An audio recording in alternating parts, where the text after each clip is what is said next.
안녕하세요. 구름도사 이룬 홍진보입니다. 오늘 시간 4주 시간입니다.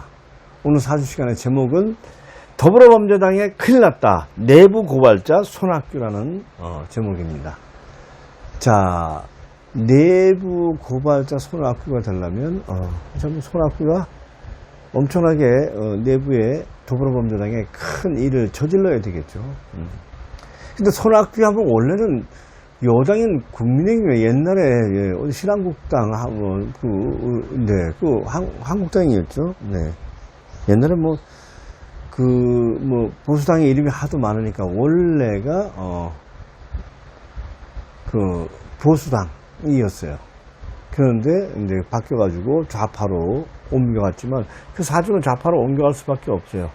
그런데 이 더불어범죄당의 지금 이 내부고발자 손학규는 안에 옳은 마음을 갖고 있기 때문에 국가가 뭔지, 손학규는 비록 여당에서 야당으로 이렇게 바뀌어서 갈 수는 있어도 그것은 어떤 당량에 따라 갈 수 있지만 그 마음 안에서는 국가에 대한 국가관이 확실하고 국가를 어떻게 지키고 자기가 정치인으로서 할 도가 뭔지를 알고 있는 사람이에요.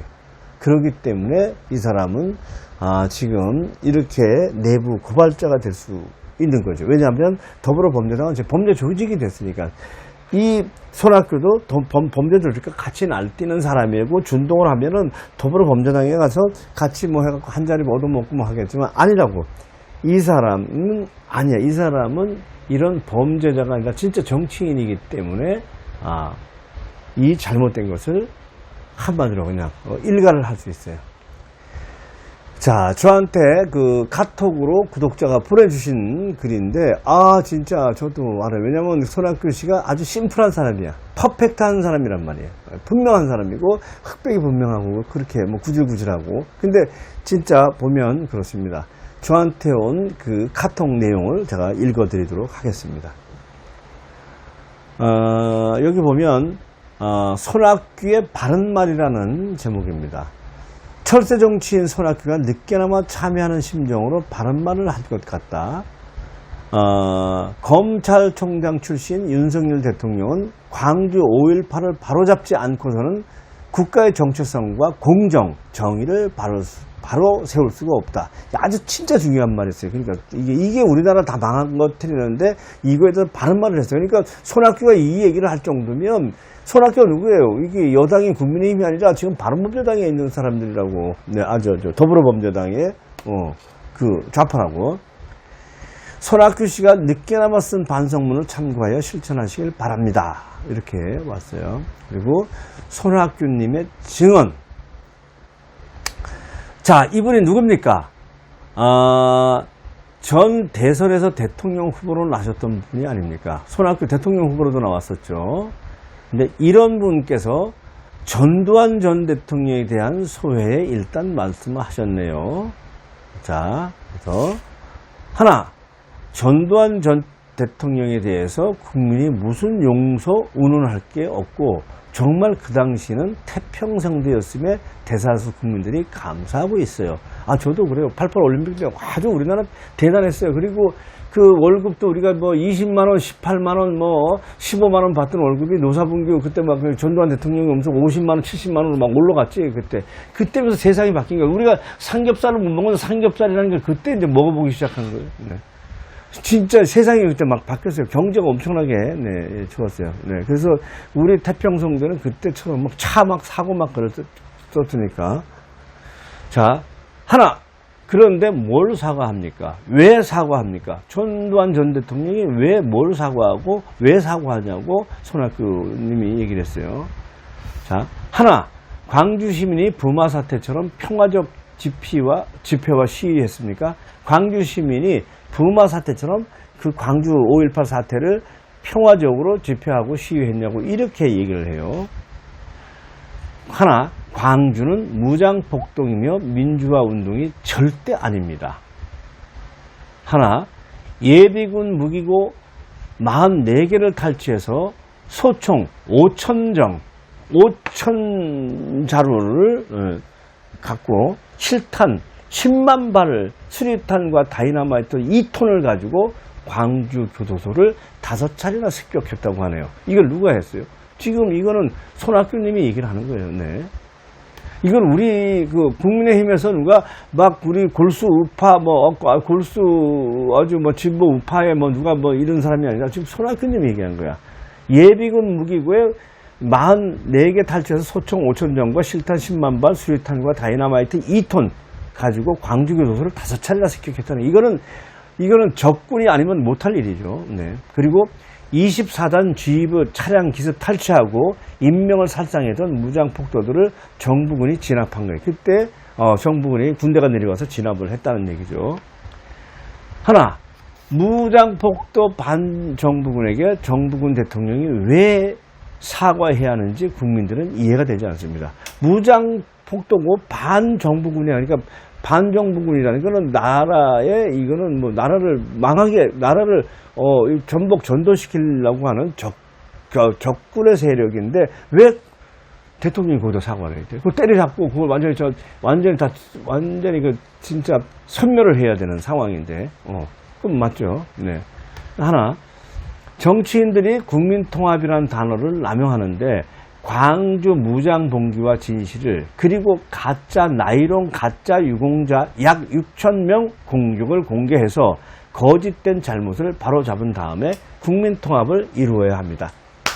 난 이게 진짜 옳은 얘기예요. 저는 항상 그렇게, 왜냐하면 광주 5.18 사건 이거 규명해야 됩니다. 진짜요. 아니, 북에서 내려온, 북한에서 우리나라로 내려온, 누구예요? 예. 여기 간첩도 있고, 우리 그냥 선량한 시민도 있고, 귀순한 사람들 입에서 그 얘기가 얼마나, 북한에 가면은 이 5.18에 대해서 얼마만큼의 그 위령탑을 세우고, 거기 들어가서 죽은 사람들을 기리고 한다는 거, 그거 다 얘기를 했는데도 우리나라 정부에서는 광주 5.18에서 입만 꺼내면 다 죽인다. 잘못하면 이제 앞으로 사살한다. 이런 얘기까지 법으로 법제화를 해서 만든다고 하니까. 네. 자, 그 다음 하나, 전두환 전 대통령의 서거의 조문 여부를 가지고 왈가왈부하는 정치인들의 졸렬한 작태에 대해 울분이 치솟는다. 왜 전두환 전 대통령이 서거를 했는데 가느냐 마느냐, 범죄자니 어쩌니, 이걸 왜 이렇게 하는 게? 죽으면 모든 것이 다 종료되고 끝나는 거야. 그러니까 죽는다는 것은 그 사람이 죄를 졌든 착한 일을 했든 다 끝나고, 그 후손들, 그 후세가 그 사람을 갖다가 평가하는 거야. 역사가 평가하는 거지 지금에 있는 본인이 당사자가 하는 게 아니라고. 네. 그런데 전직 대통령의 서거에 대해 조문위를 두고 살아있는 자들 간에 왜 이렇게 잡음이 많은가 싶어 국민의 한 사람으로 매우 씁쓸하다. 자, 이 손학규가 전두환 대통령이 서거한 다음에 이제 쓴 글 같아요. 네.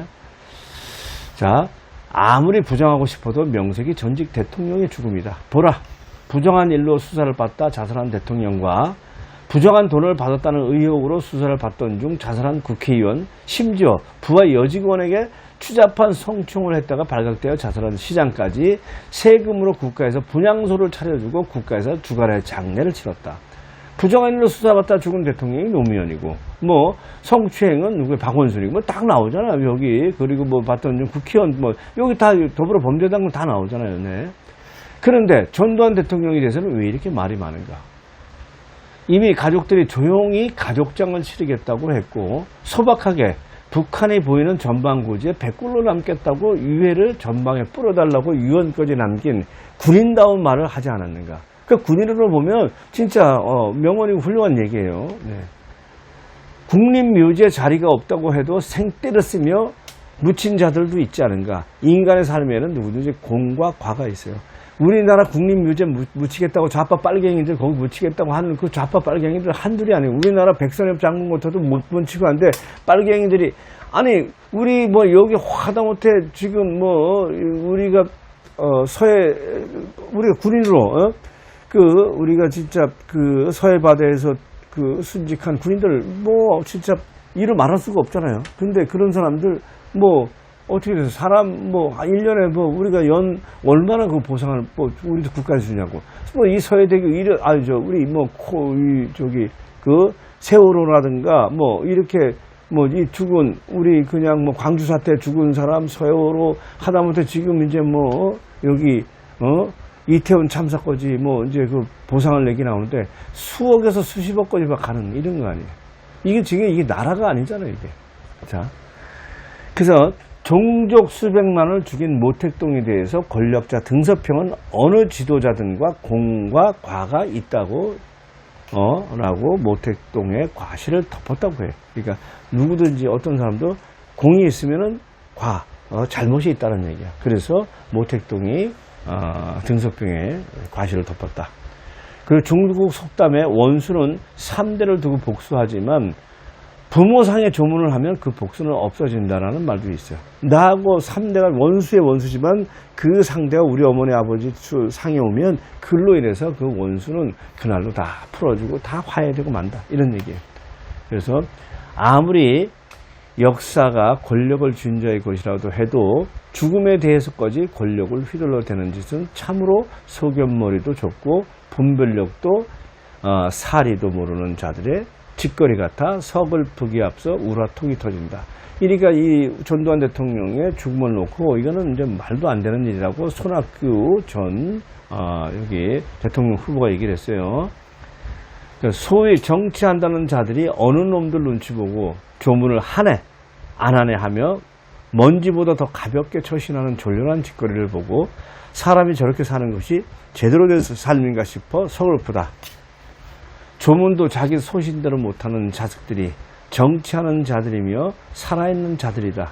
그 자들은 이미 죽은 자들이다. 이렇게 얘기를 해요. 지금 정치인들을 보고 하는 얘기입니다. 보수 우파를 자처하는 자들이 어찌하여 좌파들이 내리는 평가에 따라서 움직이는가. 이게 참 진짜 명언입니다. 저는 이 얘기하면 이 보수 우파가 아니죠. 네. 보수 우파니 그 돈 몇 푼에 자기의 출세, 자기의 부귀영화에 쫓아가지고 자기가 출신이 어딘지 나의 본성이 뭔지도 모르고 하는 인간들이죠. 현실적으로 이랬던 저랬던 한 시대를 지도했던 지도자의 죽음을 두고 산자들이 시혜를 베푸듯 짓거리를 하는 걸 보면 한심하게 느낀다. 뭔가 베푸는 듯한 짓거리를 하는 것이 말도 안 되는 거죠. 네. 그래서 우주에서 본 지구는 티끌에 불과하고 티끌 속의 대한민국은 그중에 서울 여우도 그중 보수우파라 지지하는 정치꾼 개새끼들 그것들은 존재하지 않는 것이나 마찬가지다. 시간이 지나면 스스로 느낄 것이다. 그 아주 먼지 티끌 봐도 못하다는 얘기예요. 먼지보다 티끌보다도 못하다 이거죠. 그 당시 자영업자들은 돈통에 돈이 흘러넘쳤다는 거지. 우리가 전두환 대통령 이제 얘기해요. 전두환 하면 철권, 강권 정치로 이미지가 더 씌워졌어요. 그건 민주파리, 호남파리들의 일방 주장에 불과하다. 그러니까 우리나라 대한민국 전체를 봤을 때는 그 전라도 7시 방향에 있는 그 인간들, 그 사람들의 얘기야. 철통 정치, 강권 정치, 그리고 억압 정치, 폭력 정치, 사람을 죽이는 강압 정치 여러 가지 얘기가 있는데 그거는 그 사람들 얘기지만 다른 우리 경상도, 강원도, 충청도, 경기도, 서울 이런 데는 아주 그 당시 영업자들은 돈통에 돈이 넘쳤고 기업들의 생산 라인은 쉴 수가 없이 돌아간 그런 나라였어요. 그때 그런 세상이었어요. 정치는 국회에 맡기고 전두환은 유능한 경제학자들을 불러 조언을 듣고 민생경제에 최선을 다한 결과였다. 그렇지만 문재인과 그 측근들의 정치는 정치에 관한 전두환의 발바닥에 때만큼도 안 된다. 단칸빵 팔아 직원 월급 주고 한을 품고 자살한 자영업자의 죽음을 초래한 문재인의 정치와는 극과 극이다. 그 당시 자영업하면 호남인들인데도 그 당시 호남인들이 더도 말고 덜도 말고 전두환만 같아라는 말이 돌아설 정도였다. 이러니 무능과 폭정밖에 모르는 민주파리들이 윤석열이 이 발언에 부들부들 떨만하다. 거두절미하더라도 윤석열의 발언은 조금도 흠잡을 게 없다. 이 눈치 저 눈치 보는 민주파리들에 비하면 역시 정정당당 소신 있는 윤석열만 할 수 있는 발언이다. 문재인이 임명한 검찰총장이 있었지만 문재인의 목에 서슬퍼런 칼날을 겨눠 그들을 불법 부당함을 처단한 윤석열다운 쾌거였다. 칭찬받을 만하다. 윤석열 뒤만 졸졸 따라다니며 어깃장 놓는 구태, 퇴물들은 부끄러운 줄 알아야 한다. 전두환 대통령은 진짜 정치와 경제는 잘했다. 물가 안정, 집값 안정, 경제 안정, 5.18 사태도 정권 바꿔놓고 다시 재조명해야 한다. 반드시 이거 아주 진짜 옳은 말이 훌륭한 얘기예요. 네. 5.18 사태를 왜 전두환 대통령에게만 죄를 묻는지 모르겠다. 전두환의 업적에 대해서 다시 정리해 봐야 한다. 전두환 대통령 집권 시기는 근세 들어 가장 살기 좋은 시대였다. 물가는 안정되었고 경제는 성장하였으며 사기꾼, 조폭 등은 민생 범죄보다는 보기 어려운 그야말로 태평성대를 누렸다. 조폭 등 사기꾼이 싹 다 그냥 뭐 그때 지금 무슨 그거에서 삼천교육대라고 해서 다 보내고 했잖아요. 그때 그런 범죄를 다 때려잡고 진짜 그런 사람들하고 참 태평성대를 누렸다고 이렇게 얘기를 하고요. 집값도 안정되어 새 집을 사면 오히려 집값이 갈수록 하락해 너무나도 전세를 선호하는 시대를 만든 장본인이 전두환이다. 집권 과정에 일어난 정난은 수습을 잘하여 국정을 안정시켜 북괴의 침공을 막을 수 있었던 요인은 5.18 폭동을 강력하게 진압한 전두환 때문에 북한 특수군이 추가 파병을 포기했다고 탈북자들은 일괄되게 증언하고 있다. 그때 5.18에 우리가 진압을 못했으면 북한군이 다 내려오고 우리나라 쑥대밭이 냈다는 얘기예요.